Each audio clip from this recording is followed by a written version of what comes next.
자, 1장 권리변동이 마무리가 되셨고 이제 2장 민법 총칙의 2장이죠. 법률행위 파트. 이 부분 체계적으로 풀어나가도록 하겠습니다. 자, 민법 총칙이 총 6개의 주제로 되어 있어요. 이렇게요. 1장 권리변동, 2장 법률행위, 3장 의사표시. 이걸 먼저 세우시는 게 우선 이게 세워지셔야 돼요. 그 다음에 이제 법률행위가 어떻게 되느냐면 이렇게 5개예요. 5개 테마로 다시 나눠져요. 법률행위의 체계를 보시면 이걸 책에다 꼭 적어 주실게요. 15페이지부터 법률행위가 전개가 되는데 15페이지 맨 상단에다가 법률행위 체계라고 하고 이걸 이렇게 5개를 적어 주실게요. 첫 번째가요. 1절이 법률행위 개념 문제. 2절이요. 법률행위의 종류 문제, 종류. 3절이 법률행위의 요건. 여기 성립요건하고 효력요건이 있어요. 성립요건하고 효력요건. 성립요건은 뭐가 있고 효력요건이 뭐가 있는지 이걸 잡아내셔야 돼요. 그 다음 네 번째가 법률행위의 목적입니다. 목적에서 또다시 나눠져요. 또다시요. 여기가. 여기 목차가 중요해요. 목차가. 왜냐하면 굉장히 세분화되어 있어서.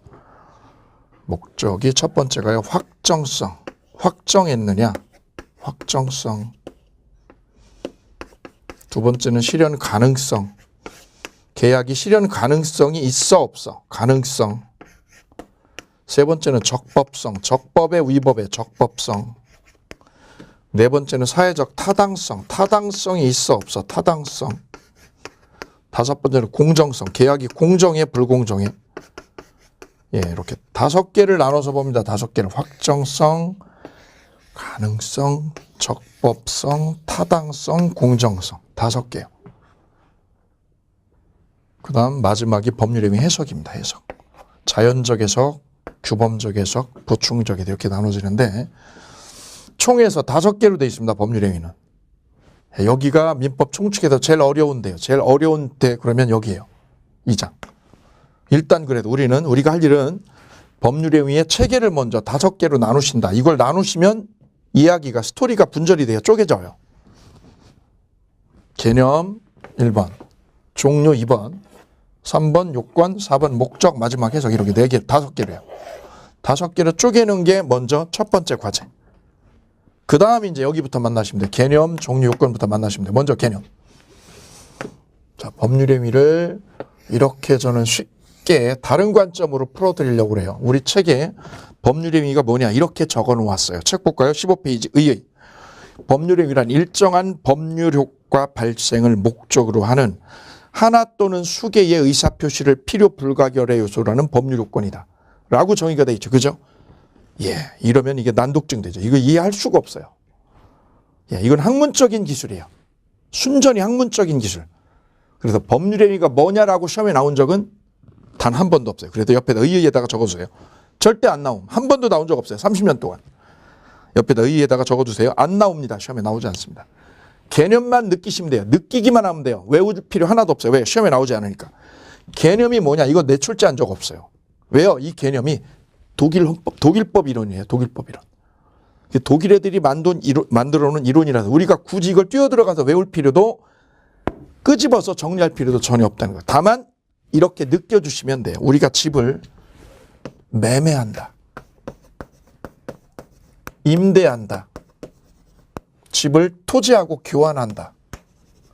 이건 다 뭐예요? 계약이죠, 계약. 이걸 뭐라고 그래요? 법률행위라고 그래요. 매매계약, 임대계약을 법률행위라고 다른 말로 불러요.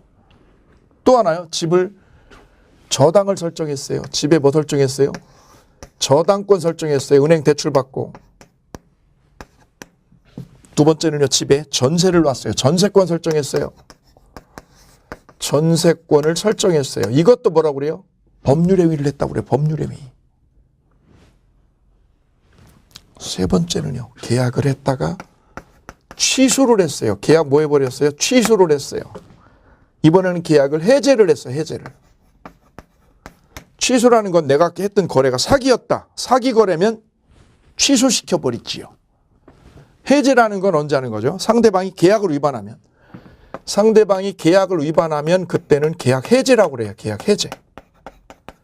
사기당했을 땐 뭐라고 그러고요? 취소라고 표현해요. 그리고 취소나 해제도 뭐라고 그래요? 법률 행위를 했다고 그래. 법률 행위. 위에 있는 매매나 임대도 계약이죠. 저당권 설정, 전세권 설정 이걸 다 뭐라고 그래요? 계약이죠. 계약.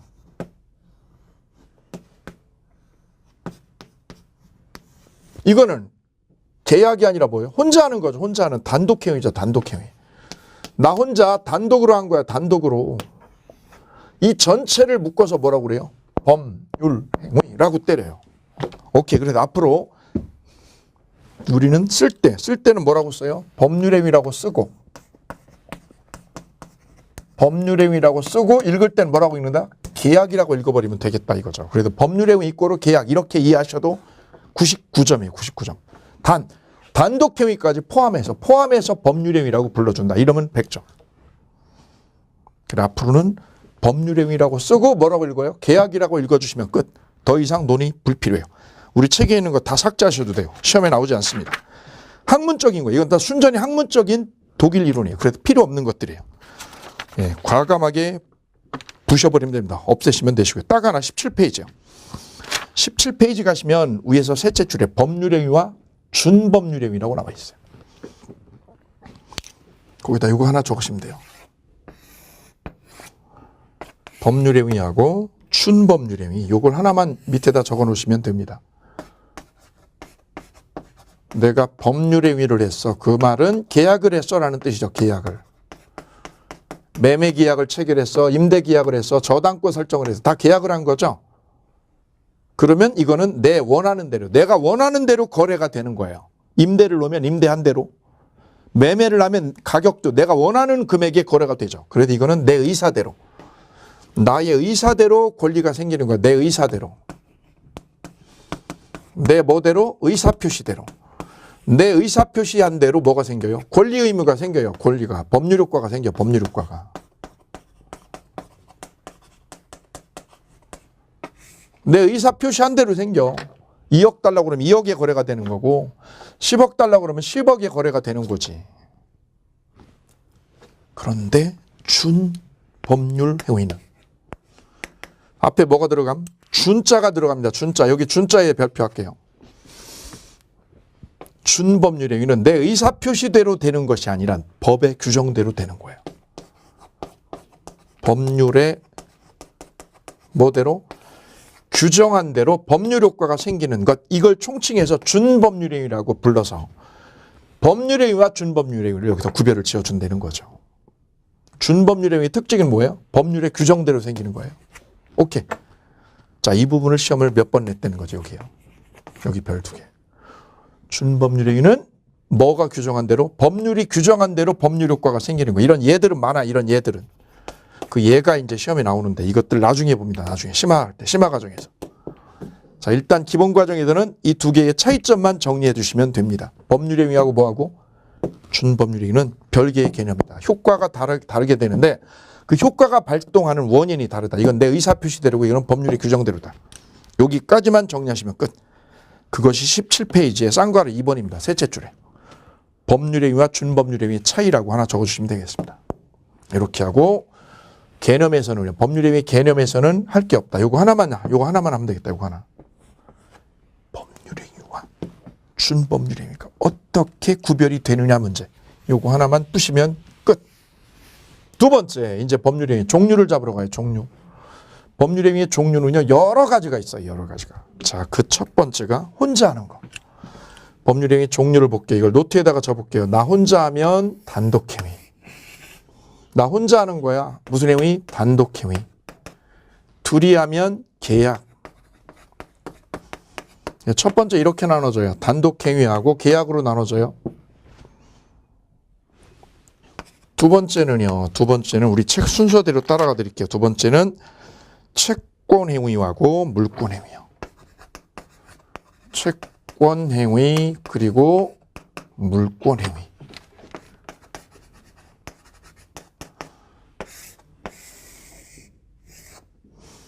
두 번째 주제 이렇게 짧게 써볼까요? 칠판이 작으니까 두 개를 이렇게 짧게 다음 책 순서대로 따라가 드립니다. 이 책은 제가 쓴 책이 아니에요. 다른 선생님이 쓴 책이에요. 제가 쓴 EBS 교재는 이거하고 별개예요. 목차도 다르고. 이 책에 맞춰서 강의를 진행합니다. 세 번째가 요식, 불요식. 요식행위, 불요식행위.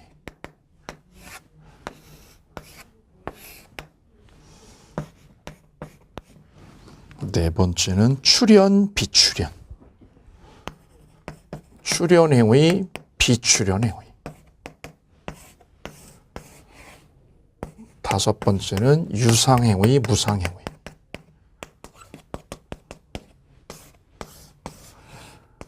토탈에서 이렇게 5개로 나눠지게 돼요. 각 2개씩이니까 총 10개가 되는 거죠, 법률행위는. 이거 전체를 묶어서 뭐라고 그래요? 법률행위라고 그래요. 그냥 법률행위라고 그래요. 어려운 거 하나 없음. 다만 가끔 시험에 나오는데 여기서 출제 비율이 조금 있는 부분이 이 부분이에요. 1번에 별 하나. 그 다음 2번에 채권행위하고 물권행위 이 부분. 이 부분이 별 3개짜리입니다. 드디어 별 3개짜리 저 처음으로 해요. 얘가 별 3개예요. 채권행위하고 물권행위로 구별하는 거. 나머지는 그냥 한번 읽어주시면 되는 부분이야. 동그라미 정도예요. 동그라미 정도. 여기 뭐 어렵지 않습니다. 먼저 여기 3번 요식, 불요식. 요식이 뭐야? 방식이 필요해. 방식이 필요하면 요식이에요. 예컨대 유언을 할 때는 법률이 정해놓은 방식. 그 방식대로 따라줘야 되는 게 요식이에요. 녹음을 하든가 공정증서를 작성을 해줘야 돼요. 녹음 떠야 돼, 녹음. 그게 요식입니다. 유언할 때. 근데 우리 민법은 요식이 아니라 불요식. 이게 원칙이에요. 우리 민법의 원칙. 불요식이라는 게 뭐예요? 방식이 필요 없다. 방식이 아무런 필요 없는 거예요. 아무런 방식이 필요 없는 걸 불요식이라고 그래요. 불요식. 계약서를 안 써도 되는 거예요. 계약서를. 이거 우리 일반 상식하고 다르죠? 우리 부동산 사고 팔 때는 뭐를 해요? 부동산 계약을 할 때는 꼭 계약서를 쓰죠. 근데 법학에는, 우리 민법학에는 계약서 안 쓰고 불요식이어도 된다는 거. 이게 원칙이에요. 계약서 안 써도 돼요. 구두계약도 계약이 되는 거예요. 계약서 안 써도. 그럼 계약서를 왜 쓰느냐? 증거자료. 증거자료를 남겨두려고, 확보하려고 계약서 얘기하는 거예요. 우리. 돌이켜보면 우리 한 10년, 20년, 30년, 시계바늘 50년 전으로 되돌려면 우리 할머니, 할아버지 때는 계약서라는 게 거의 없었어요. 한글도 잘 몰랐고. 그냥 구두로 이 땅 논밭을 사고 팔기로 합의하면 끝인 거예요. 계약서 없어도 거래는 충분히 됐었던 거예요. 그 우리 지금처럼 현대사회에서는 자꾸 계약서 얘기를 하는 거는 왜 그러냐? 믿지 못해서 그래요. 저 사람을 믿을 수가 없어. 저쪽을 믿을 수가 없어, 상대방을. 그때 우리는 뭐를 쓰자고 그래요? 계약서로 남기자고 그래요. 왜요? 증거야, 증거. 저는 여기 말고 다른 사이트에도 인강을 촬영하거든요. 그쪽은 저하고 계약서가 없어요. 그쪽하고 계약을 지금 한 지 몇 년이 흘렀어도 계약서가 없어요. 왜요? 없어도 잘 돌아가. 따라서 우리 민법상 계약은 요식이 아니라 뭐가요? 불요식이 원칙이에요. 불요식을 원칙으로 합니다. 방식 필요 없어요. 서면 계약 없어도 돼요. 그래서 시험 문제 이렇게 나오는 거죠. 매매나 임대 계약을 하려면 계약서를 서면으로 작성해야 됩니다. 이거는 맞는 지문, 틀리는 지문? 오케이, 틀리는 지문. 서면으로 계약서를 작성하지 않으면, 서면으로 계약서를 작성하지 않으면 무효다. 이 지문은 맞는 지문, 틀리는 지문? 오케이, 틀리는 지문. 기출문제. 왜? 불요식이니까 서면으로 안 써도 돼요. 구두로 합의해도 돼요. 구두 합의해도. 출연. 돈이나 물건을 내놓는 걸 출연이라고 그래. 나 돈을 출연했어. 그죠? 이게 출연행위. 그럼 출연을 하면 A가 돈 1억을요. 1억을 B한테 출연을 하면 얘는 어떻게 돼? 재산이 줄죠. 줄고 얘는 어떻게 돼? 재산이 불어. 얘 재산이 줄은 만큼 일로 넘어오니까 출연이죠. 비출연은요. 얘가 줄는데 얘는 안 늘어나지 않아. 이게 비출연이에요. 아니 비출연이 어떻게 존재해? 출연은 존재해도 비출연은 드물죠. 요게 그래 2번 나온 적이 있어. 우리 시험에 딱 2번. 소유권 포기하면 내 소유권을 말이야 포기했어. 얘가 가지고 있는 반지를 핸드폰하고 반지가 그 남자친구가 사준 거거든요. 이거 연애할 때. 근데 그놈하고 헤어졌거든 지난주에. 그래서 이 여자가 헤어지려고 큰 맘을 먹고 어떻게 했냐면 반지하고요. 반지하고 핸드폰을 강물에다 한강에다 던져버리고 소주를 먹기 시작했어요. 그럼 뭘 포기한 거죠? 소유권을 포기했죠. 그럼 얘 재산권은 줄었는데 불어나는 상대방이 없죠. 상대방의 재산이 불지 않죠. 그거를 비출현이라고 해요. 비출현. 대표적으로 뭘 포기했을 때 소유권 포기는 바로 비출현 행위다. 재산이 없어졌는데 불어나는 사람이 없어. 오케이, 비출현. 다음 유상하고 무상. 유상은 돈을 지불하는 거죠. 돈을 지불하면 유상, 돈을 지불 안 하면 무상이라고 표현합니다. 어렵지 않습니다. 공짜죠. 공짜를 무상이라고 그래. 야, 이거 어렵지 않아요. 그죠? 예. 그럼 여기 무상계약의 대표적인 거 하나만 소개할게요. 증여가 무상입니다. 증여. 그 다음에 사용대차. 사용대차. 공짜로요. 공짜로 물건을 쓰게 해주는 게 사용대차. 라이터를요. 라이터를 빌려달라고 그래요.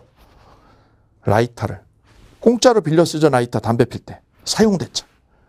담배 달라고 그러면 증여죠. 담배 주세요. 그랬더니 담배 하나를 줬어. 증여. 라이터는 빌려주세요. 사용대차. 이게 대표적인 무상이죠. 무상계약. 매매는 유상이죠. 왜? 돈 지불해야 됩니다. 임대차도 임대료 지불하니까 유상이죠. 자, 그럼 남아있는 두 가지가 이거죠. 단독행위하고 계약. 두 번째는 채권행위와 물권행위. 자, 이 부분 정리하시면 되시겠습니다. 자, 그래서 3, 4, 5번은 간단하게 날려버리시면 돼요. 우리 민법은 요식이 아니라 뭐가 원칙? 불요식이 원칙이다. 불요식 원칙 오케이. 그 다음 출현은 내 재산이 줄고 상대방은 불어나는 거야. 근데 비출현은 내 거 날라갔는데 내 소유권 날라갔는데 불어나는 사람이 없네. 비출현. 소유권 포기죠. 무상은 공짜고 유상은 돈 내는 거야. 우리 강의 들을 때 공짜로 들어요? 돈 내고 들어요? 공짜로 듣죠? 무상입니다. 무상.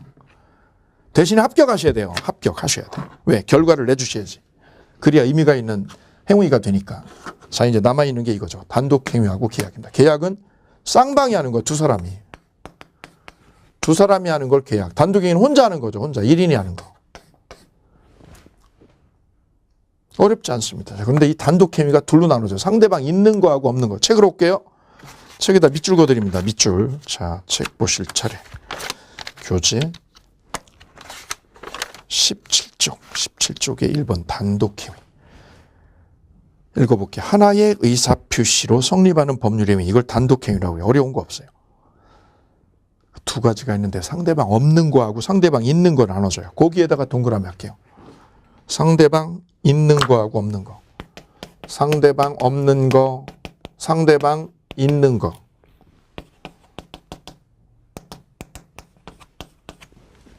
특히 상대방 없는 거에 없는 거에다가 동그라미 하고요.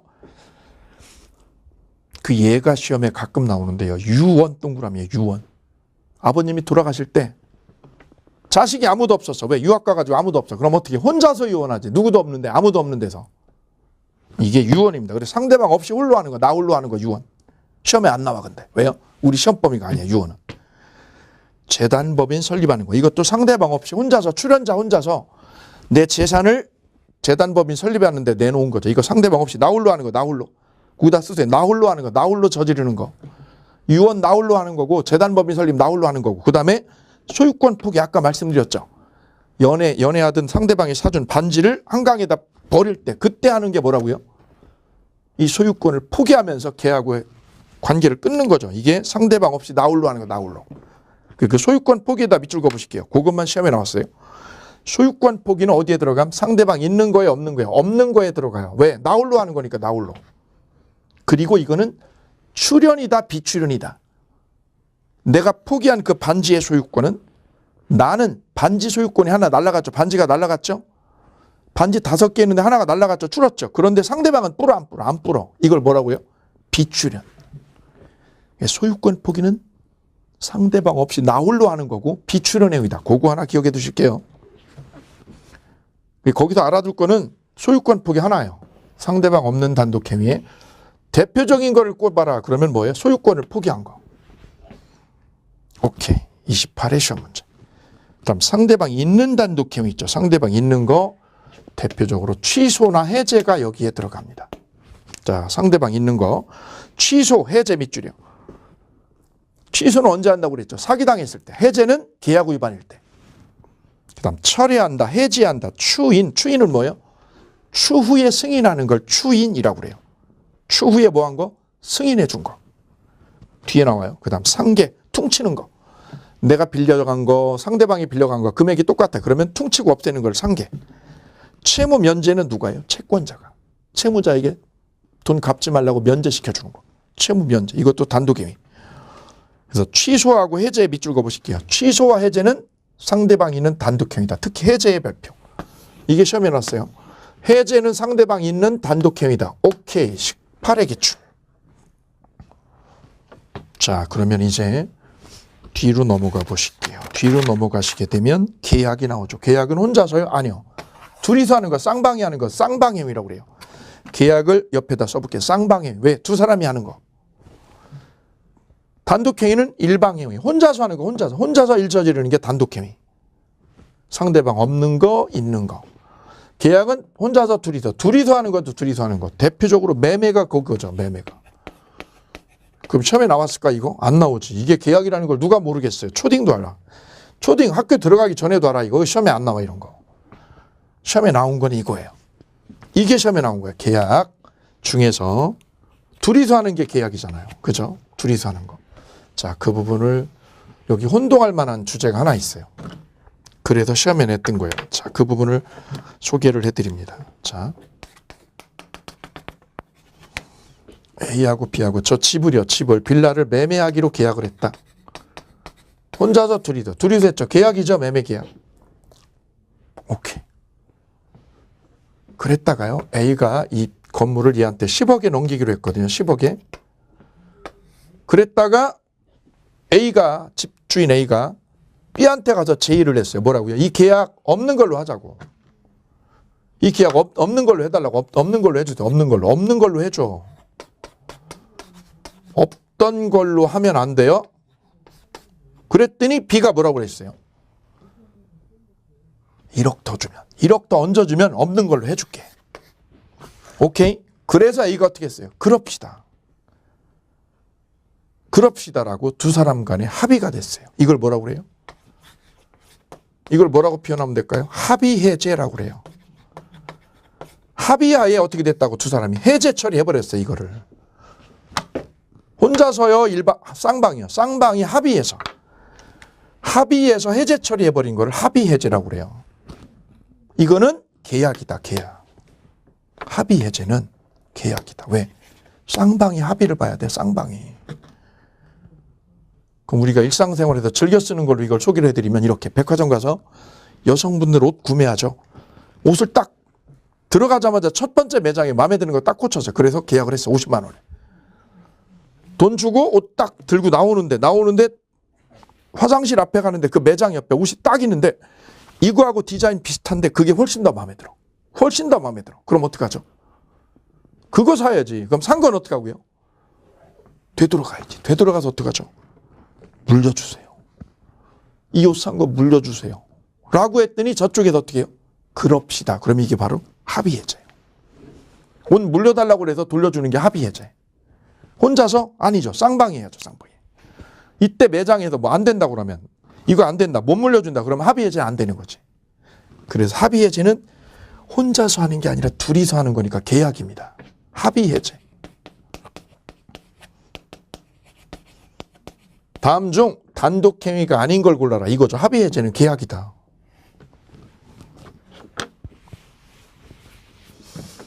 그럼 이 해제는요? 혼자 하는 거지. 해제는. 계약 위반일 때. 상대방이 계약 위반해버리면 어떡하죠? 일방적으로 해제 통보하죠. 이거는 일방이 하는 거니까 단독행위. 이 해제는 단독행위. 합의해제는 두 사람이 하는 거지. 둘이서. 그래서 이건 계약. 해제와 합의해제는 같음 다름. 요거죠. 요 차이를 구별해달라 이거죠. 구별해달라. 합의해제는 계약이어요. 정리 잘 해두셔야 되겠습니다. 그럼 합의해지는요? 이런 걸 낼 수도 있겠어요. 합의해지는 뭡니까? 해지. 뒤에 나오거든요. 뒤에 계약법 가면 이게 나와요. 해지하고 해지요. 해제냐 해지냐. 해제는 이런 형태. 5월 1일 날 매매 계약이 체결됐어요. 매매 계약 체결이에요. 계약일이. 이때 계약됐어요. 매매 계약이. 그럼 중도금 넣고 그다음 잔금 넣고 등기 넘기면 끝나는 거죠. 근데 9월 1일 날 잔금일인데 잔금. 이때 잔금 안 들어와. 잔금이 지체 중이다. 지체 중이다. 안 들어오네. 그럼 어떻게 매도인이?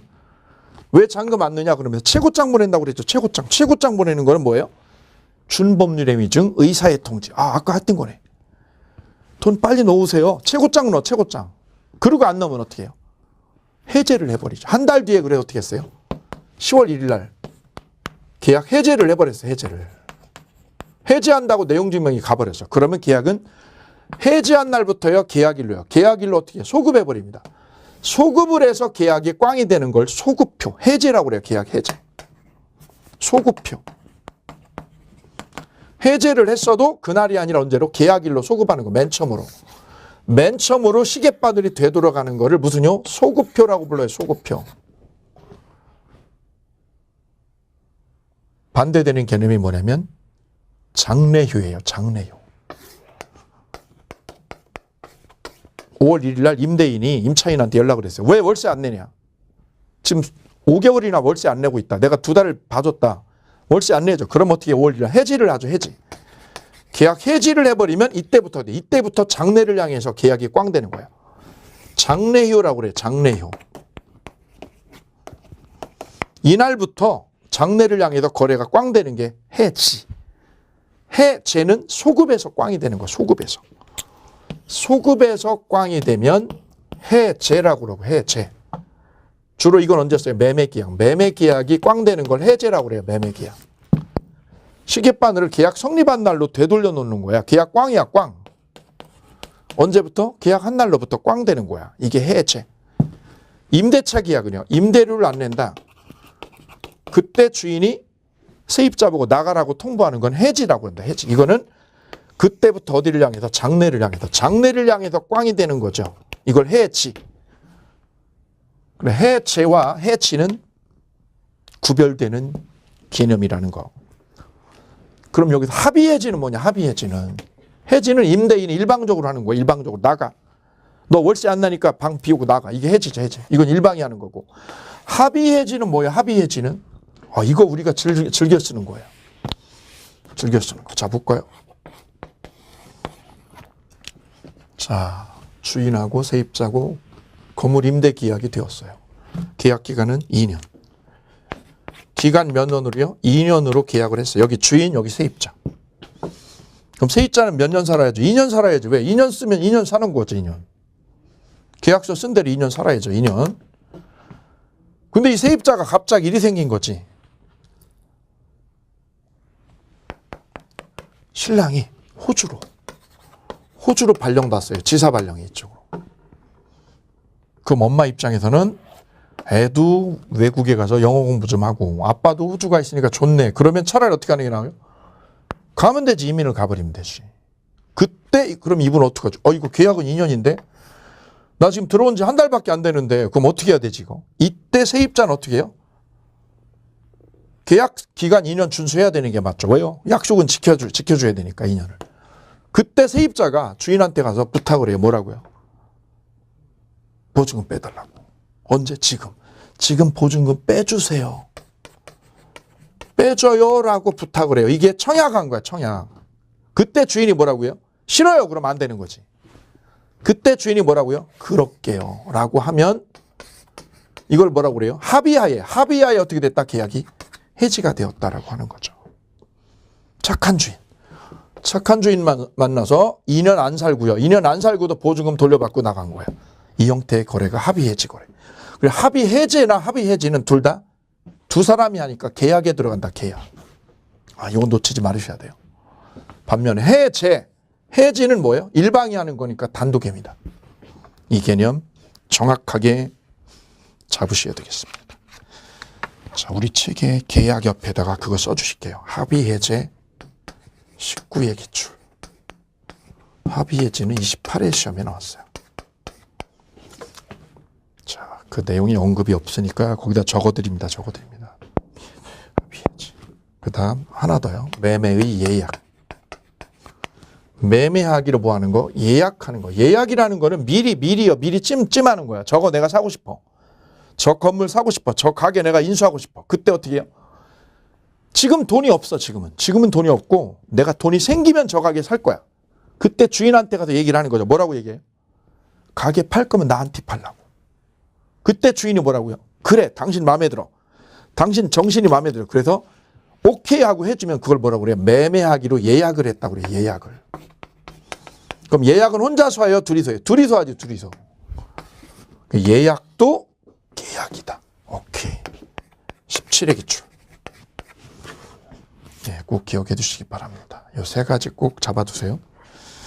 단독 행위하고 계약 문제 이걸로 맞추면 되고요. 합동 행위 나와 있어요. 합동 행위는 혼자서 하는 게 아니라 어떻게 하는 거죠? 여러 명이 하는 거예요. 예컨대 사단법인 설립하는 거. 법인 설립은 여럿이 하죠.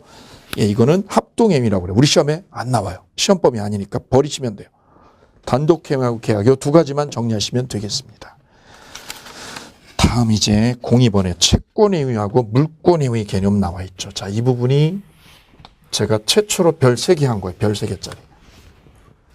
이 부분 출제 비율이 높습니다. 그래서 다시 한번 강조를 하고 들어갑니다. 자, 우리가요, 집 거래하는 과정을 살펴보면 이렇게 돼요.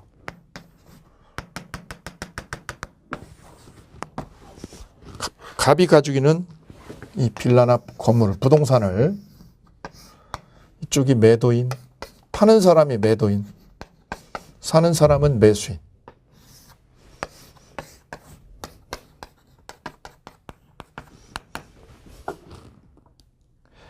(5월 1일) 날 계약을 체결했습니다. 며칠 날? 5월 1일 매매 계약했어요. 매매 계약. 저 건물을, 저 부동산을, 갑의 부동산을 을이 10억에 사기로. 얼마에 사기로? 10억에 사기로. 그럼 갑은 건물 넘겨주고 건물 소유권 이전하고 을은 10억 주면 되죠. 5월 1일 날 매매 계약서 썼어요. 그때 계약금 5천만 원, 여기 10억이니까 1억을 걸었어요. 계약금 1억. 그리고는 7월 1일 날 중도금이요. 중도금을 넣기로 했어요. 중도금 5억. 계약금 1억 넣고 중도금 5억 넣고요. 계약금 1억 걸었어요. 이거 계약금이에요. 5억은 중도금이에요. 그리고 10월 1일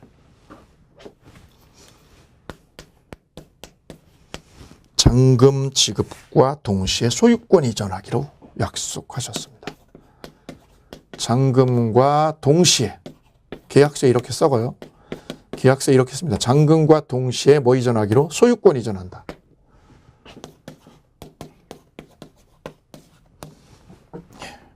이렇게 10월 1일 날 계약을 체결했어요. 이때 5월 1일 날 계약을 한 거 이렇게 하기로. 자, 그럼 매매라는 거를 언제 매매가 되었다고 그럴까요? 매매는 언제 된 걸까요? 잔금 치르는 날, 이때. 잔금 치르는 10월 1일 날 되는 건가요? 5월 1일 날 되는 건가요? 자, 매매는 언제 되는 거냐? 이때요, 이때. 매매하기로 합의할 때. 매매는 합의할 때 되는 거지 소유권 이전할 때 매매되는 게 아니에요. 그리고 우리 민법에 매매는 이렇게 정의를 해요. 매매 정의를 어떻게 하느냐, 정의. 자, 이 부분은 암기를 해 두셔야 돼요. 암기를 할 수밖에 없어요. 왜? 민법전에, 우리 민법전에 매매를 이렇게 정의를 하고 있어요. 매매란. 책에다 적어볼게요. 매매란. 민법 563조가 이렇게 정의를 해요. 매매란. 일방이 법전에 있는 거니까 법전의 정의를 따라 주셔야 돼요. 그래야 법학이 자리가 잡혀요. 일방이 재산권 이전하기로 약정하고 재산권을 뭐 하기로? 이전하기로 약정하고 상대방은 대금 지급하기로 뭐 할 때? 약정할 때 성립하는 거. 이걸 매매라고 그래요. 그럼 매매는 언제 되는 거예요? 일방은 재산권 이전. 얘는 집이죠. 집을 이전해 주기로 뭐 할 때? 약정할 때 되는 거고 상대방은 뭘 주기로? 대금을 지급하기로 뭐 할 때? 약정할 때 되는 거야. 이게 매매의 법률적 정의. 사고 파는 게 매매. 이러면 시험 문제 꽝이 하나도 못 풀어. 매매란 사고 파는 게 아니에요. 이게 매매의 법률적인 정의예요. 민법전에 있는 정의. 다시 한번 같이 해볼게요. 매매란 일방이 재산권 이전하기로 뭐하고 약정을 하고 상대방은 뭐하기로 해요. 대금 지급하기로 뭐 할 때 약정할 때 성립하는 게 매매다. 그로 이 매매는 5월 1일 날 성립한 거. 5월 1일 날 이때. 그럼 잔금 치르고 소유권 이전하는 건 이걸 뭐라고 그래요? 물권이에요. 물권이 넘어간 거죠. 이 부동산의 소유권이 넘어간 게 바로 10월 1일이죠. 이걸 물권행위. 매매 합의한 거는 채권행위. 소유권 이전하면 물권행위라고 해요. 아니 이건 왜 매매가 채권행위인가요? 자 여기 볼까요? 매매 계약을 하면 매도인이 해야 될 급부요. 급부가 뭘까요? 급부. 얘가 해줘야 될 거. 야 네가 해줘야 될 거 말해봐. 네가 해줘야 될 급부가 있어. 급부. 해줘야 되는 걸 급부라고 그래. 급부. 줘야 되는 거. 급부. 급부가 뭐야? 소유권 이전해 줄 의무가 생겼죠. 의무 생겼네. 의무. 뭐 해줘야 돼? 소유권. 빌라 소유권, 땅 소유권 넘겨줘야지. 자동차면 자동차, 땅이면 땅, 차면 차. 소유권 이전해 줄 의무 생겼어. 이걸 급부라고 그래. 급부. 반대급부가 뭐야? 반대급부. 돈 받네. 돈. 반대급부로 뭘 달라고 그래? 돈 10억에 대한 채권이 생겼네. 10억에 대해서 뭐가 생겼어? 채권이 생겼어. 채권이. 왜 생겼어? 매매 합의를 했기 때문에. 매매라는 요건을 갖췄더니 소유권 이전해 줄 뭐가 생기고 의무가 생겼어요. 의무가 생겼어. 그래 의무 부담행위라고 그래. 의무 부담. 반대로 뭐가 생겼어요? 채권이 생겼어. 그래서 매매를 채권행위 또는 의무 부담행위. 같은 말. 손바닥 뒤냐 앞이냐 똑같은 거야. 채권도 생기고 의무도 생겨요. 언제? 5월 1일 날. 그럼 매수인은 뭐가 생겨요? 매매를 하면 급부로 뭐가 생겨? 10억을 줘야 되죠. 10억에 대한 뭐가 생기고요? 급부. 10억을 지급할 의무가 생겼어. 급부가 생겼죠. 급부. 의무 생겼어. 반대로 뭐가 생겨요? 소유권 이전에 대한 소유권 달라고. 소유권 넘겨달라는 채권 생기죠. 그래서 똑같아요. 매수인도 의무가 생기고 채권이 생겨요. 똑같은 맥락. 의무와 채권이 생기죠. 뭐 때문에? 매매 때문에.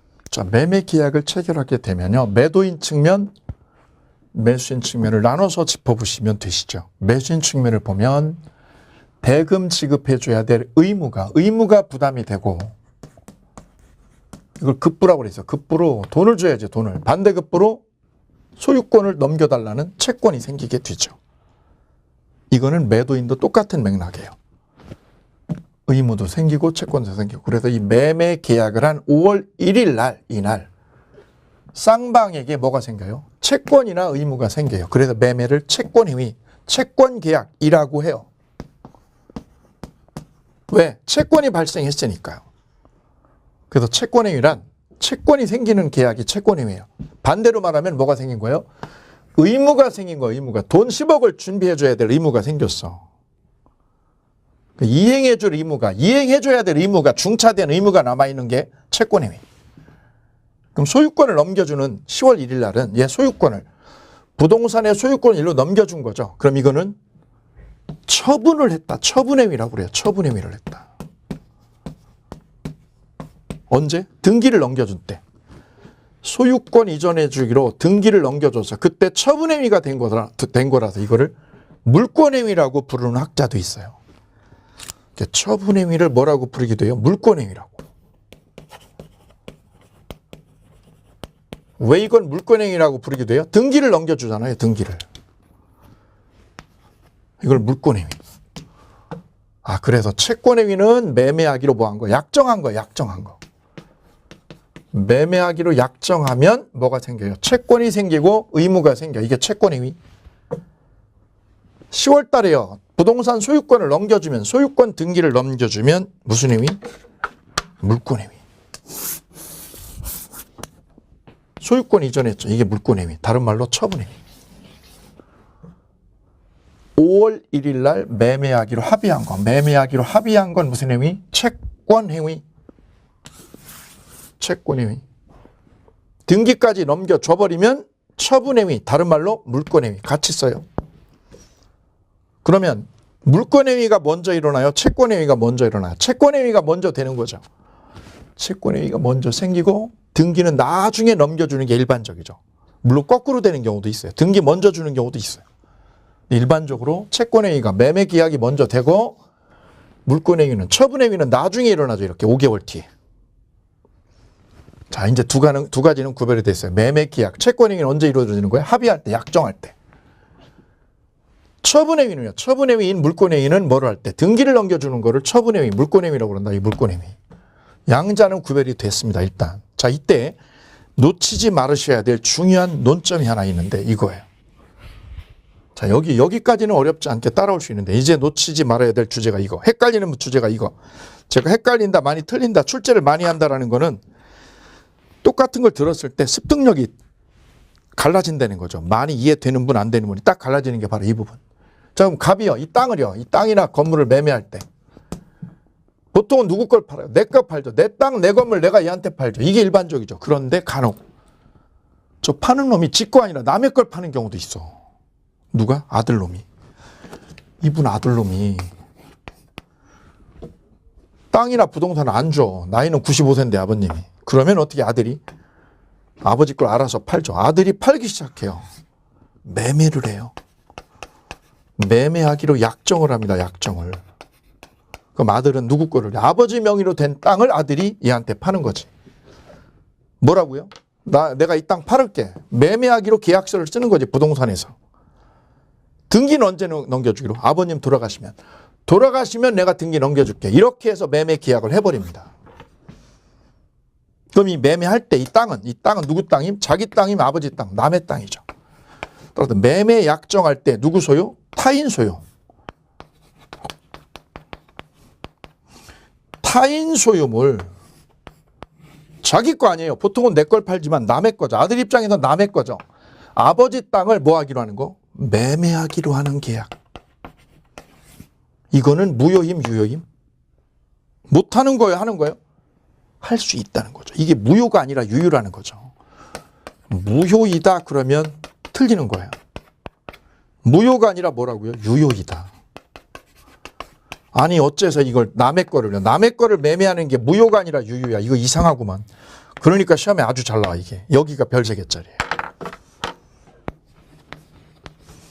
타인 소유물을 뭐하고? 매매하거나 임대하는 계약은 무효 아니라 유효라는 거죠. 빈출입니다. 빈출. 어째서요? 매매라는 거는 언제 이루어지는 거예요? 약정할 때 되는 거예요. 약정할 때. 그럼 약정할 때 이 부동산이 자기 거여요? 아니어요? 아니어도 상관없다는 거죠. 아버지 거여도 되고 삼촌 거여도 되고 친구 거여도 매매 계약은 할 수 있는 거예요. 나중에 이행이 되냐 안 되냐 이거는 별개다. 이행할 수도 있고 못 할 수도 있는 거지. 그거는 별개고 일단 매매는 언제 되는 거예요? 약정할 때 되는 거니까 누구 것도 타인 소유물도 매매 계약 충분히 하고 남는다. 그런데 소유권을 이전하는 거는 우리가 뭐라고 그랬어요? 처분의 위, 물권의 위라고 그랬죠. 이 물권의 위를 하려면 뭐가 있어야 돼요? 갑은? 소유권을 가지고 있어야 되지. 처분권을. 이 땅 처분권을 갑이 가지고 있어야 등기를 넘겨줄 거 아니겠어요? 그래서 무슨 행위 하려면? 타인 소유물을 매매하는 거니 매매하는 거는 무슨 행위? 채권의 위. 다른 말로 의무부담행위. 채권의 위인 의무부담행위는 누구 거여도 타인 소유물도 얼마든지 할 수 있어. 그런데 등기를 넘겨주려면 갑이요. 갑이 부동산의 등기를 얘한테 이전해 주려면 뭐가 있어야 돼요? 처분권이 있어야 돼요. 그게 바로 무슨 행위? 물권의 위요. 물권의 위 하려면 뭐가 필요해요? 처분권이 필요하다. 처분권.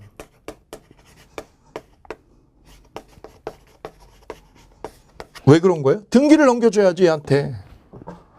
따라서 처분권 없는 자, 처분권 있는 사람 없는 사람? 없는 자. 이놈이죠. 이 아들은 이 땅 처분권 없지 얘가. 처분권 없는 자가 처분권 있는 자 없는 자가 무슨 행위 한 거? 채권에 위하는 거는 유효죠. 근데 무슨 행위? 처분에 위하면. 처분행위는 무효, 유효? 무효다. 그럼 이 처분행위가 뭐죠? 물권행위죠. 물권행위. 예를 들면 저당권 설정. 저당권을 설정한다. 전세권을 설정한다. 이런 것들을 무슨 행위? 처분행위죠. 이런 처분행위는 무효입니다. 왜요? 등기가 없잖아요. 앞으로. 이 앞으로 등기가 없으면 처분권이 있어야 되는데 처분권 없는 자, 처분권 없는 아들놈이 누구 거를 아버지 땅을 뭐 하기로 하는 거? 처분하는 거는 법적으로 효력이 없다. 그래도 여기서 두 가지가 접점이 명확하게 부각이 됩니다. 타인 소유물을 뭐 하는 거? 매매하는 게 무슨 행위? 채권행위 또는 의무부담행위. 이거는 유효.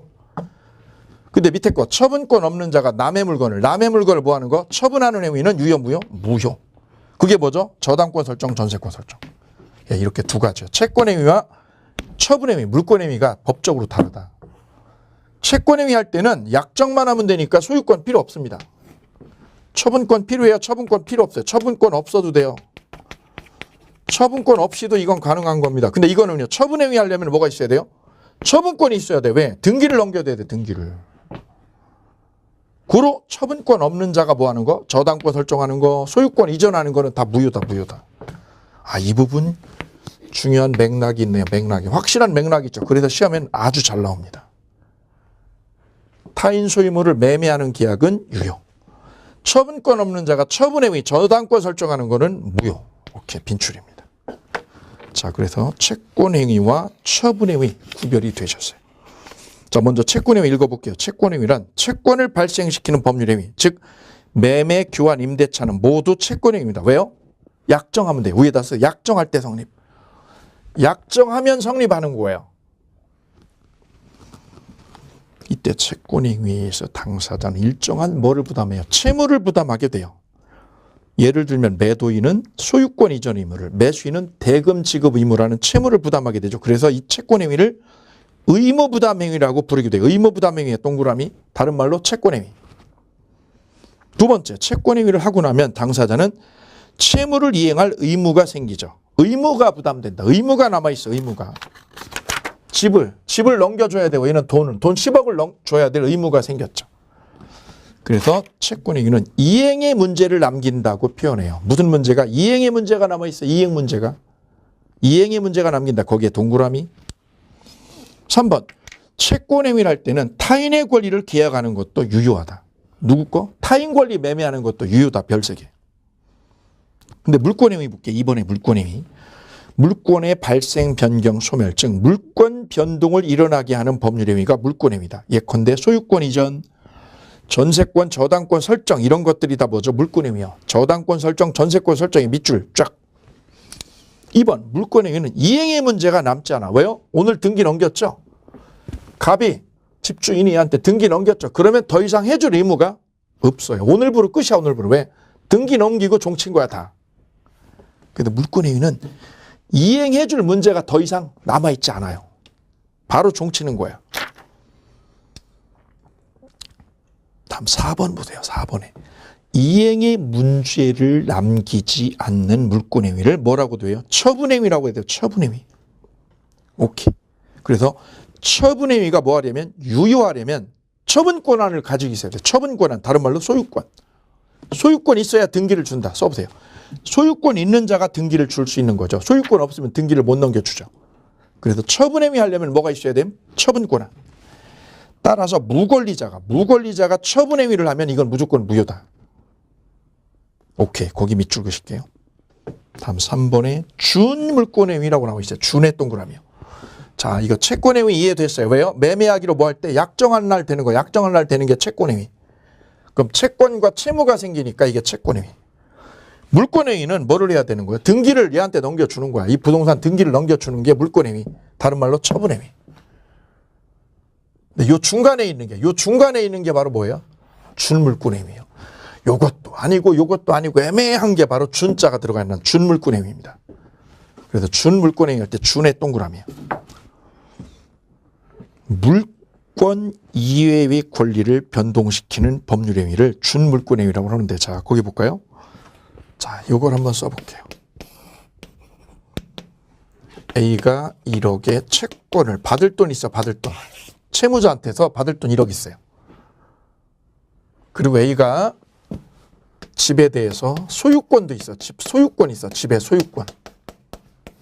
자, 볼까요? A는 두 가지가 있어요. 집에 대해서는 소유권이, 그 다음에 1억에 대해서는 채권이에요. 소유권하고 뭐가 있어요? 채권 두 가지가 있죠. 채권은 어떻게 되는 거예요? 채무자가 이행해줘야 되는 거예요. 이행해줘야 돈 받는 거죠. 그게 채권. 채권 생겼죠. 이때 A가 소유권을 B에게 오늘 넘기면, 오늘 등기를 넘겨줘 버렸어요. 뭐를 넘겨줬어요? 소유권을 얘한테 넘겨줬다고. 그럼 어떻게 하죠? 소유권 이전 등기를 해야죠. 이전 등기. 밑에는요. 소유권 등기 넘겨줘 안 넘겨줘? 무슨 등기를 넘겨줘 얘한테. 이걸 뭘 넘기는 거예요? 채권 넘겨주는 거죠. 채권을 넘겨주는 거는 등기가 필요 없죠. 채권을 양도하는 거. 채권을 뭐 하는 거? 양도하는 거. 이거는 뭐를 양도하는 거? 소유권을요. 소유권을 일로 넘겨주는 거야. 자, 요 두 가지는 비슷한 점이 하나 있어요. 공통점이. 권리가 어떻게 돼요? 권리가 일로 어떻게 돼요? B에게 이전한 거야. 소유권이 이전했든 채권이 이전했든 권리가 어떻게 됐어요? 넘어왔죠. 즉 A는 소유권을 얘한테 양도해서 처분했다. 처분행위를 한 건 맞아요. 근데 뭐를 넘겨줬어요? 등기를 넘겨줬어요. 물권행위를 한 거예요. 이게 물권행위. 등기를 넘겨줬어요. 물권행위를 했어요. 근데 밑에는 등기 안 넘겨줬죠. 안 넘겨줬는데 A가 가지고 있는 채권을 B에게 어떻게 했어요? 넘겼어. 채권을 넘겼어. 어쨌거나 권리가 어떻게 됐어요? 넘어갔죠. 이걸 우리는 뭐라고 그래요? 준물권행위라고 그래서 물권행위하고 차별을 시켜서 구별을 해요. 정리하면 등기까지 넘겨주면 물권행위라고 하고, 등기까지 넘겨주지 않았는데 권리를 어떻게 하면 양도하면 이걸 뭐라고 그래요? 준물권행위라고 그래요. 채권을 양도한다. A가 C한테 받을 채무를 면제해준다. 채무를 뭐 하는 거? 면제해준다. 이러는 것들을 뭐라고 그래요? 준물권행위라고 불러요. 토탈에서. 오케이. 채권 양도는 무슨 행위? 준물권행위다. 이게 우리 시험에 한번 나온 적 있어요. 자, 그래서 준물권행위 할 때 얘를요. 얘 채권 양도 채무 면제. 그다음에 지적재산권은 뭐죠? 특허권이죠. 내가 가지고 있는 특허권을 A가 C에게 넘겼어. 돈 1억 받고 양도했어. 특허권을 양도했어. 등기해요, 안 해요? 등기를 하면 무슨 행위? 물권행위라고 그러죠. 이건 등기 안 하죠. 어쨌거나 얘 권리를 얘한테 넘겨줬죠. 넘겨주면 뭐라고 그래요? 준물권행위. 등기를 넘겨주는 건 물권행위. 등기는 넘겨주지 않는데 채권이나 특허권을 양도하면 뭐라고 표현해요? 준물권행위. 양자는 정확히 구별이 되시겠습니다. 오케이. 그래서 채권행위 하나 보셨고요. 물권행위 보셨고, 그 다음에 여기는 준물권행위까지 세 가지를 정리를 해냈어요. 준물권행위 특히 별표하시고 한 번 더 복습해 주세요. 채권행위는 약정하면 되는 거예요. 약정. 물권행위는 뭐 하는 거예요? 등기까지 넘겨주는 게 물권행위. 그러려면 처분권은 있어야지. 처분권. 너 처분권 있어? 근데 매매계약은 처분권 없어도 돼. 왜요? 약정만 하면 되니까 약정. 준물권행위는 등기를 안 하는 거야. 근데 채권을 넘겨주든 특허권을 양도하든 권리가 일로 넘어갔죠. 그거를 우리는 묶어서 뭐라고 표현해요? 준물권행위. 오케이. 그래서 법률행위 종류가 이렇게 해서 마감이 되셨습니다. 자, 법률행위 종류를 전체적으로 한번 점검하고 강의를 마칠까 합니다. 자, 법률행위는 혼자 하는 거를 단독행위, 둘이 하면 계약, 이렇게 나누죠. 다시 혼자 하는 건 상대방 없는 거 있는 거 나누는데, 상대방 없는 거에 대표적으로 소유권 포기가 있어요. 계약은 둘이서 하는 거고, 합의해지는 둘이서 쌍방이 합의하는 거예요. 계약이죠. 두 번째 채권행위하고 물권행위 지금 소개해 드렸어요. 세 번째는 불요식과 요식이 있죠. 불요식은 방식이 필요 없는 거, 요식은 방식이 필요한 거예요. 우리 민법은 뭐가 원칙? 불요식을 원칙으로 한다. 여기 별표. 그 다음 유상하고 무상이 있죠. 유상은 대가, 돈을 지불하는 거. 무상은 대가 지불 안 하고 공짜로 얻는 거. 그 다음 출연, 비출연 5가지로 나눴어요. 이렇게 해서 법률행위 종류 전체를 점검을 해보셨습니다. 틀리기 쉬운 부분 이 부분 점검을 꼼꼼하게, 기본서 꼼꼼하게 다 읽어주시고, 여기는 별 하나예요. 별 3개예요. 여기는 동그라미, 그냥 동그라미로 가시면 될 부분. 자, 이렇게 해서 법률행위 개념과 종류까지 연결하셨습니다. 자, 오늘 여기까지 마치도록 하겠습니다. 다음 주에 법률행위의 요건, 목적, 해석 이 부분 연결해서 마무리 짓도록 하겠습니다. 자, 이렇게 우리는 큰 틀 속에서요. 전체 틀 제가 이렇게 잡아드리면서 가요.